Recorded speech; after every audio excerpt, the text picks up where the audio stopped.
My name is Helena. I'm 69 years old. Grandmother, widow, artist. I've never had a big life, but I had love. And for many years, that love was called Madison, my granddaughter. I raised her like a daughter.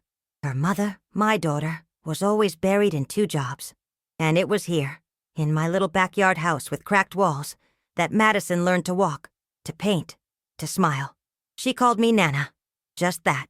Not Grandma or Granny. Nana. It was sweet on her tongue. Over time she grew up. The colored pencils turned into a cell phone. The backyard swing became Instagram stories. And I was left behind. But I never stopped loving her. Even when visits grew rare. Even when she only came to ask for something.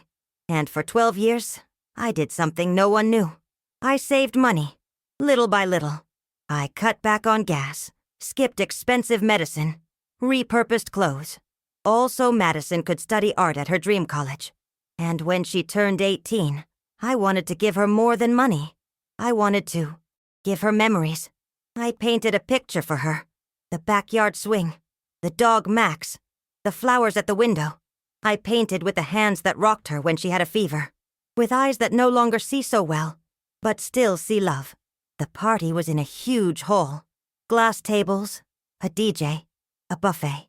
So far from the little celebrations I held for her. A simple cake, balloons taped to the ceiling. Sandwiches on white bread.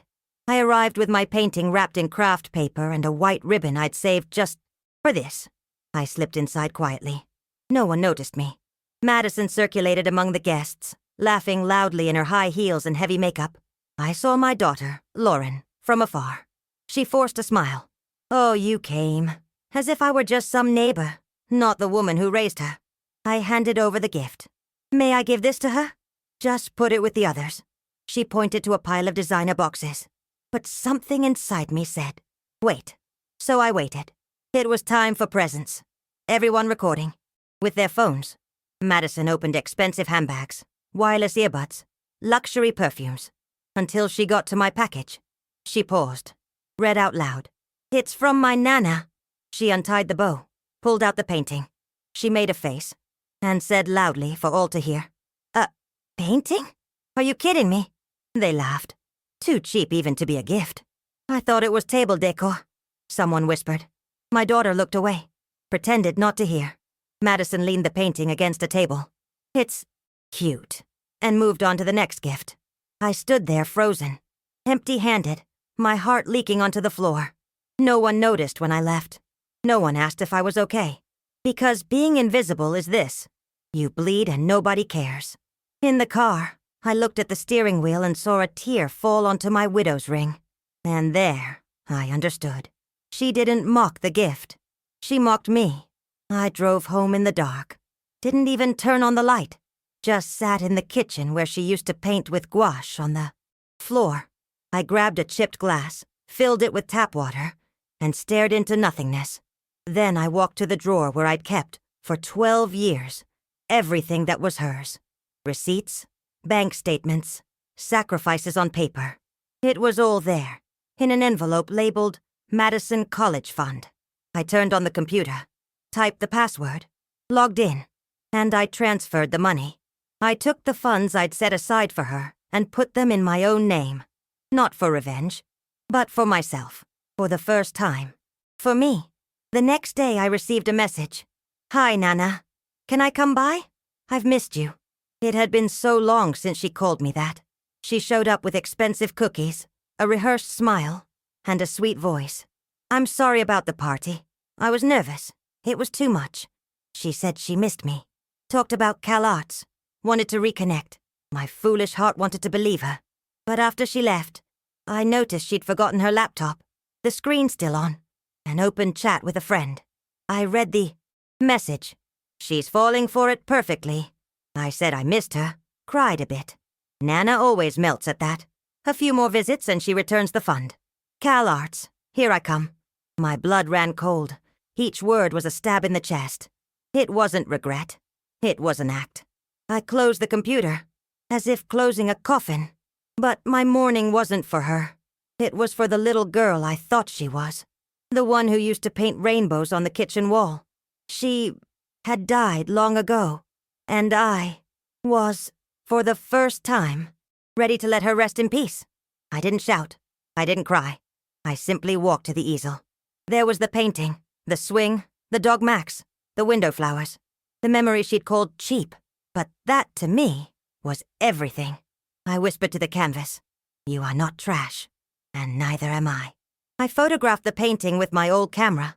I joined a senior artist group online. I posted it with a simple caption. Some called this a cheap gift, but every brushstroke was made with what little remained of my heart. It may not be worth much to the one who received it, but it means everything to the one who painted it. I went to sleep expecting nothing, but I woke up to my computer screen ablaze. Likes, comments, women saying, "That painting is me. My granddaughter did the same. You gave me courage." And then came the message. A curator from New York. "Your art stopped me in my tracks. May we exhibit the rejected gift?" 2 weeks later, there I was. A packed gallery. People standing, staring at my painting. And for the first time, I saw myself on the wall, recognized, not as a grandmother, as an artist, as a woman. The pain she tried to discard as trash became art, became voice. Madison came back, without warning. She knocked on my door with teary eyes and an envelope in her hands. We sat in the kitchen, in the same spot where I once taught her to mix colors to make the perfect orange. She spoke softly. I saw the painting, saw the messages. Everyone is talking. I wanted to apologize. For the birthday, for the messages, for everything. I stayed silent. She swallowed hard. I still want to go to Cal Arts. I still dream of it, but I understand if you don't want to help me anymore. I just wanted us back. For the first time I saw, not a repentant girl, but a frightened young woman. Frightened that she could no longer manipulate me. Frightened that she no longer owned me. "You lost more than a fund," I said. "You lost the only person who believed in you even when you drifted away, even when you mocked me."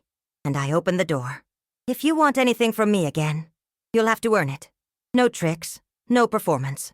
With truth." She left without a word. And me? I kept the painting. With me. Days later, Lauren showed up. Angry. "You're throwing her future away. You should help. She's your granddaughter." I held up the envelope where I kept the college documents. This is 12 years of my life. I've already helped. I've already paid. With turned-off utilities, rationed food, love without return. I opened a new folder. On it read, Freedom Fund Helena. Now, the investment is in me. Lauren said nothing. Just looked at me with a mix of shame and surprise. I didn't shout. I didn't defend myself. I didn't beg for love. I simply stood whole. Months later, I was invited to exhibit the painting in Paris. There, a woman with a gentle accent told me, "This painting is not just art. It's a cry. It's healing." On the way home, I painted another picture. It was a mature woman, arms wide, hair in the wind, facing the sea. Title, Freedom. I never thought of Madison again, nor the party, nor the laughter. I thought of the woman I became. Strong, clear, my own. And one day, while sipping tea on the porch, I received a letter. It was from Madison.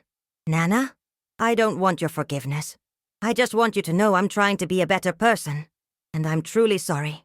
I didn't cry. I didn't smile. I simply folded the letter and tucked it away in the Madison College Fund drawer, now empty, like my heart for her. Not out of malice, but for protection. Because sometimes we have to close the door to hear our own silence. Today I paint every day. Not because someone expects it, but because I allow myself to. My painting is in galleries. My story has touched women around the world. And the greatest lesson I leave is this. Never let anyone treat your love as disposable. Because those who don't recognize your worth don't deserve your sacrifice. If this story touched your heart, share it with someone who needs to hear it. And if you have a story that needs to be told, send it to the email in this video's description.